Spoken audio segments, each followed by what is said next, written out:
30 जनवरी 1948 शाम के 5:17 महात्मा गांधी अपने रोज के प्रार्थना सभा के लिए बिरला भवन में जाते हैं। वह धीरे धीरे कदम बढ़ा रहे हैं।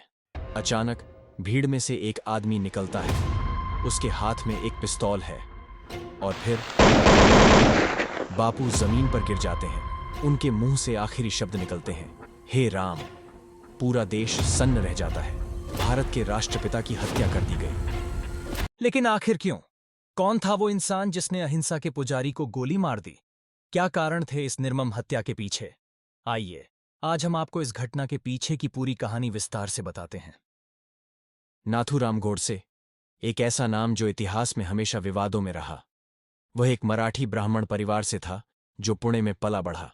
बचपन से ही उसकी सोच धार्मिक और राष्ट्रवादी थी। नाथूराम पहले महात्मा गांधी के विचारों से प्रभावित था, लेकिन समय के साथ उसका नजरिया बदलने लगा। वह हिंदू महासभा से जुड़ा और उसे लगने लगा कि गांधी जी की नीतियां हिंदुओं के खिलाफ जा रही हैं। लेकिन ऐसा क्या हुआ कि वह हत्या करने जैसा कठोर कदम उठाने पर मजबूर हो गया? गोडसे को सबसे ज्यादा नाराजगी गांधी जी की नीतियों से थी। उसे लगता था कि गांधी जी हमेशा मुस्लिमों के पक्ष में झुकते थे। उन्होंने भारत के विभाजन को स्वीकार किया और पाकिस्तान को 55 करोड़ रुपए देने के फैसले का समर्थन किया। गोडसे मानता था कि गांधी जी के कारण ही भारत विभाजन हुआ और लाखों हिंदू सिखों का कत्लेआम हुआ। गोडसे की नाराजगी बढ़ती गई और वह मान बैठा कि अगर गांधी जी जीवित रहे तो देश और हिंदुओं के लिए खतरा बने रहेंगे। नाथूराम गोडसे और उसके साथी नारायण आप्टे ने मिलकर गांधी जी की हत्या की योजना बनाई। वे कई बार कोशिश कर चुके थे, लेकिन सफल नहीं हो पाए। आखिरकार 30 जनवरी 1948 को उन्होंने अंतिम हमला करने का फैसला किया। नाथूराम ने एक बरेटा पिस्तौल हासिल की और दिल्ली पहुंच गया। वह गांधी जी की प्रार्थना सभा में पहुंचा और भीड़ का हिस्सा बन गया। जैसे ही गांधी जी अपनी प्रार्थना सभा की ओर बढ़े, नाथूराम तेजी से उनके पास पहुंचा, हाथ जोड़े और फिर अचानक अपनी जेब से पिस्तौल निकाली। 1, 2, 3 गोलियां और गांधी जी गिर पड़े। उनकी आंखें बंद हो गईं, उनका शरीर निढाल हो गया और पूरा देश शोक में डूब गया। हत्या के तुरंत बाद गोडसे को गिरफ्तार कर लिया गया।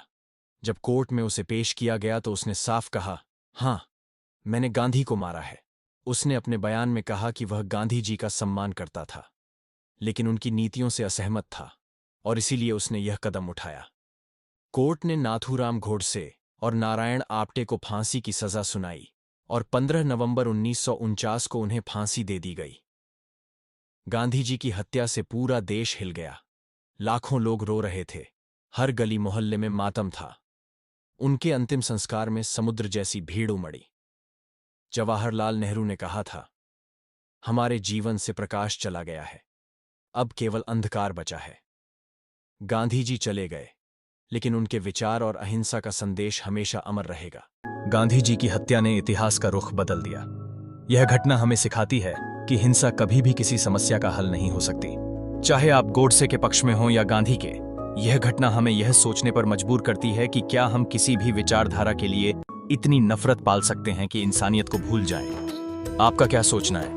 क्या गोडसे सही था या गलत? कमेंट में अपनी राय जरूर दें। अगर आपको यह वीडियो जानकारीपूर्ण लगी हो तो इसे लाइक करें, शेयर करें और हमारे चैनल को सब्सक्राइब करना न भूलें। मिलते हैं अगले वीडियो में एक और रोचक कहानी के साथ।